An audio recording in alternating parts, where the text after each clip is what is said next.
ఉత్సాహంగా ఉల్లాసంగా చదువు సాగాలి, గొప్ప గొప్ప ఉద్యోగాలు సాధించాలి. Vignan deemed to be university. Monsoon season సగం పూర్తయిపోయింది. మరి తెలంగాణ రాష్ట్ర వ్యాప్తంగా ఎంత మేరకు వర్షపాతం నమోదయ్యింది, ఏ జిల్లాలలో అత్యధికంగా వర్షపాతం నమోదయ్యింది, ఏ జిల్లాలు ఇంకా లోటులో ఉన్నాయి, రానున్న రోజుల్లో పరిస్థితి ఏ విధంగా ఉంటుంది ఏంటి అనే వివరాలను అడిగి తెలుసుకుందాము. మనతో పాటు వాతావరణ శాఖ అధికారి శ్రీనివాస్ గారు ఉన్నారు. మిగతా విషయాలను ఆయన మాటల్లోనే అడిగి తెలుసుకుందాము. నమస్తే sir. Sir, monsoon season start అయిపోయింది, సగం పూర్తయిపోయింది. ప్రస్తుతం వర్షపాత పరిస్థితి ఏ విధంగా ఉంది? మనకి నిన్నటితోటి మీరు అన్నట్టు 4 నెలల మాన్సూన్ పీరియడ్లో మొదటి 2 నెలలు కంప్లీట్ అయ్యాయి. అయితే ఈ మొదటి 2 నెలల్లో మనకి కంటిన్యూస్ వర్షపాతం పడింది. ఒక లాస్ట్ వీక్లో ఒక 5-6 రోజులు మనకి 2 అనుకూల పరిస్థితులు రావడం వల్ల ఒక 5-6 రోజులు మనకి విస్తృతంగా వర్షాలు పడాయి. అంతకుముందు అంతా మనకి చెదురుమదురుగా అక్కడక్కడ ఒక మోస్తరు వర్షాలు ఈ రకంగా తప్పించి కంటిన్యూస్ రెయిన్స్ అనేవి లేవు. దీనికి కారణం మనకి అనుకూల పరిస్థితులు పశ్చిమ మధ్య బంగాళాఖాతం, మనకి తూర్పు కోస్తా ప్రాంతంలో ఏమీ ఏర్పడలేదు. దీనివల్ల ఏమైందంటే మనకి మొన్న రెయిన్స్ బిగిన్ అవ్వడానికి ముందు ఇంచుమించు జూలై 18వ తేదీ వరకు మనకి తెలంగాణ వ్యాప్తంగా ఇంచుమించు 28% లోటులో ఉన్నాం. అయితే గత 10 రోజుల్లో పడిన వర్షాలు కొన్ని చోట్ల ఒక 2 జిల్లాల్లో అత్యంత భారీ వర్షాలు కూడా నమోదయ్యాయి. అలాగే ఉత్తర తెలంగాణలోని చాలా జిల్లాల్లో అతి భారీ వర్షాలు 12 నుంచి 20 సెంటీమీటర్ల వరకు కూడా నమోదయ్యాయి.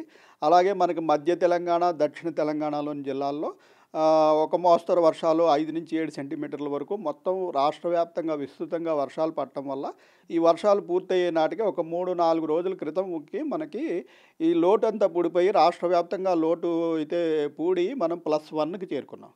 అయితే ఆ తర్వాత మళ్ళీ అనుకూల పరిస్థితులు 2 వీకెన్ అయిపోవడం వల్ల మళ్ళీ మనకి వర్షాలు ఆగిపోయాయి.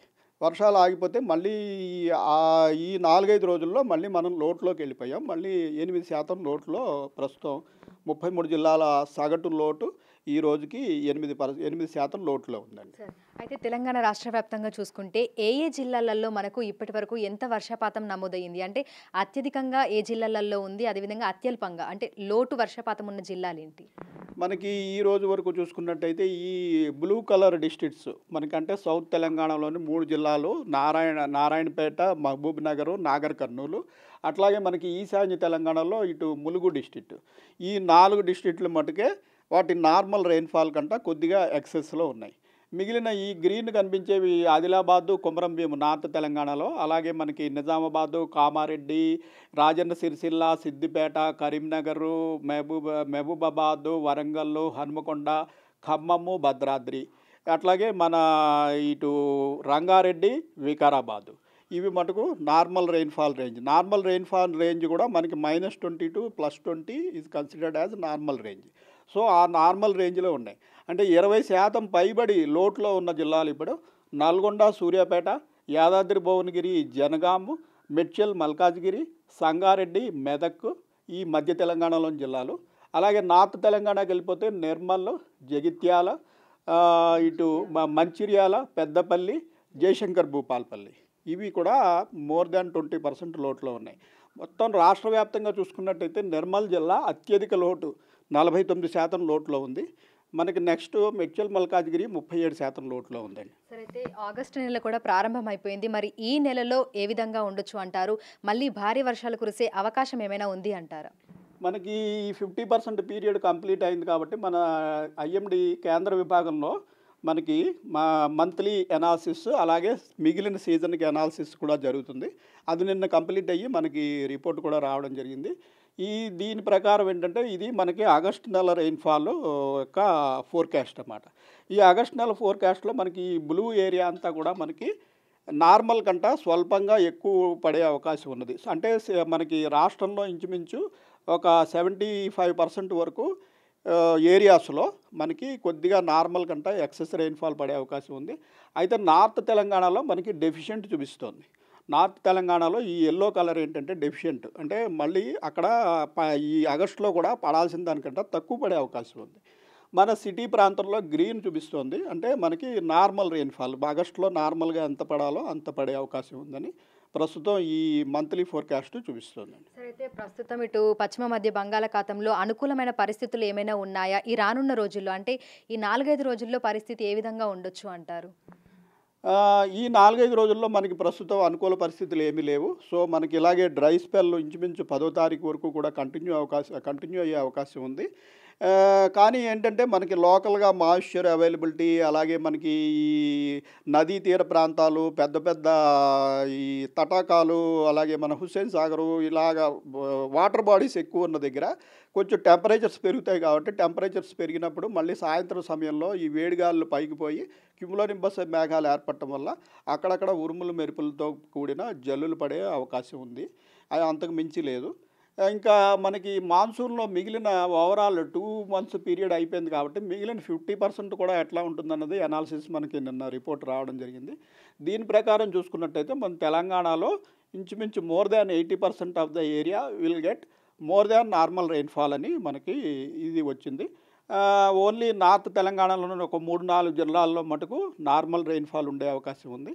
అయితే మనం ఇంతవరకు లోటులో ఉన్నాం కాబట్టి, ఆగస్టు నెలలో కూడా మనకి ఇంచుమించు ఫస్ట్ 2 వీక్స్ కూడా పెద్దగా వర్షాలు పడే ఛాన్స్ కనపడటం లేదు కాబట్టి, ప్రస్తుత అంచనా ఏంటంటే సెప్టెంబర్‌లో మనకి మంచిగా వర్షాలు పడి ఈ లోటంతా పూడిపోయి మొత్తానికి మనం మాన్సూన్ పీరియడ్ అయ్యే టైంకి పాజిటివ్‌లోకి రాగలము అని ప్రస్తుతం భావిస్తున్నాం. సరే, అయితే ఉక్కపోత వాతావరణం కూడా ఎక్కువగా ఉంటుంది. గరిష్ట ఉష్ణోగ్రతలు ప్రస్తుతం ఎంత మేరకు నమోదవుతున్నాయి?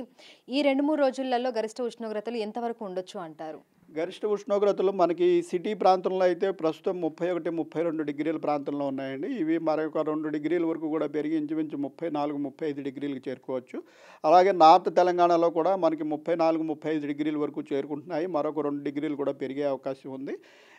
ఈ వర్షాలు ప్రారంభం కాకపోతే ఈ విధంగా ఈ టెంపరేచర్స్ అయితే కొంచెం గ్రాడ్యువల్‌గా పెరిగే అవకాశం ఉంటుంది. అయితే ఈ టెంపరేచర్స్ పెరిగినప్పుడు కొంచెం మనకి బ్లెస్సింగ్ ఇన్ డిస్గైజ్ లాగా అక్కడక్కడ ఈ ఈవినింగ్ టైంలో మనకి క్యుములోనింబస్ మేఘాలు ఏర్పడి కొద్దిపాటి జల్లులు పడే అవకాశం అయితే దీనివల్ల ఉంటుంది. సరే, అయితే ఈదురుగాలుల ప్రభావం ఏ విధంగా ఉండొచ్చు అని చెప్పుకోవచ్చు? తెలంగాణ రాష్ట్ర వ్యాప్తంగా అన్ని జిల్లాలలో పరిస్థితి ఎలా ఉండబోతోంది? మనకి మాన్సూన్ పీరియడ్‌లో వర్షాలు పడకపోతే, అంటే మనకు అనుకూల పరిస్థితులు ఈ పశ్చిమ మధ్య బంగాళాఖాతంలో ఆ ప్రాంతంలో ఉపరితల ఆవర్తనాలు కానీ, ద్రోణులు కానీ లేనప్పుడు ఈదురుగాలుల ప్రభావం ఎక్కువగా ఉంటుంది. ఆ ఈదురుగాలుల వల్లే మనకి క్లౌడ్ ఫార్మేషన్ జరగదు. ఆ గాలులు తగ్గాలంటే మనకి ఏదైనా ఇక్కడ సర్క్యులేషన్ ఏర్పడితే గాలుల వేగం కూడా తగ్గుతుంది. సో, ప్రస్తుతం మనకి అనుకూల పరిణామాలు ఏమీ లేవు కాబట్టి ఈదురుగాలుల వేగం ఉంటుంది. ప్రస్తుతం మనం అన్ని జిల్లాల్లోనూ 30-40 కిలోమీటర్ల వరకు వర్షం పడకపోయినా సరే మొత్తం తెలంగాణ వ్యాప్తంగా ఈదురుగాలుల అవకాశం ఉందని చెప్పి మనం వార్నింగ్ ఇవ్వడం జరుగుతోంది. ఈ ఈదురుగాలులు 40-50 కిలోమీటర్ల వరకు కూడా పెరిగే అవకాశం కూడా ఉంది. Thank you sir, thank you.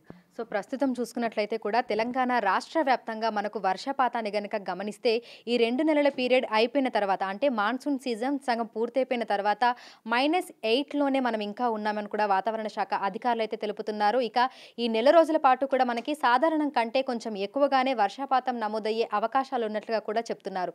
ప్రస్తుతం పశ్చిమ మధ్య బంగాళాఖాతంలో అనుకూల పరిస్థితులు ఏవీ లేకపోవడం వల్ల తెలంగాణ రాష్ట్రానికి వర్ష సూచన లేదని, అయితే ఎండ తీవ్రత పెరిగినప్పుడు ఆ తేమ పెరిగి మనకు క్యుములోనింబస్ మేఘాలు ఏర్పడి సాయంకాలం సమయంలో అక్కడక్కడ జల్లులు కురిసే అవకాశం ఉన్నట్లుగా తెలుపుతున్నారు.